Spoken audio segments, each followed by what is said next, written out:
দারিদ্র্যের হার দেশে এই মুহূর্তে সবথেকে তলানিতে, যা গত 10 বছরের record. State bank of India যে সংসার খরচ সংক্রান্ত সমীক্ষা চালিয়েছে তাতে প্রকাশ্যে এসেছে এই তথ্য।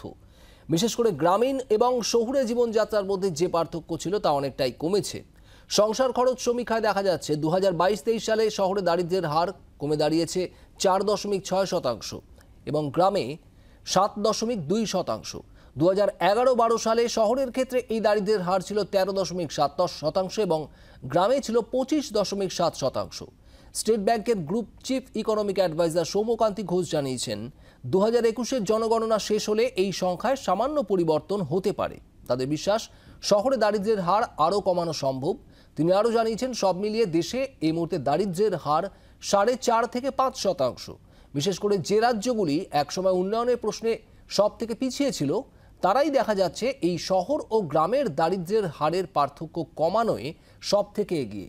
বিশেষ করে বিহার, উত্তরপ্রদেশ এবং মধ্যপ্রদেশের মতো রাজ্য অভাবনীয় উন্নতি করেছে বলে জানিয়েছে স্টেট ব্যাংক কর্তৃপক্ষ। বাংলার আওয়াজ, বাঙালির আবেগ, জি 24 ঘন্টা।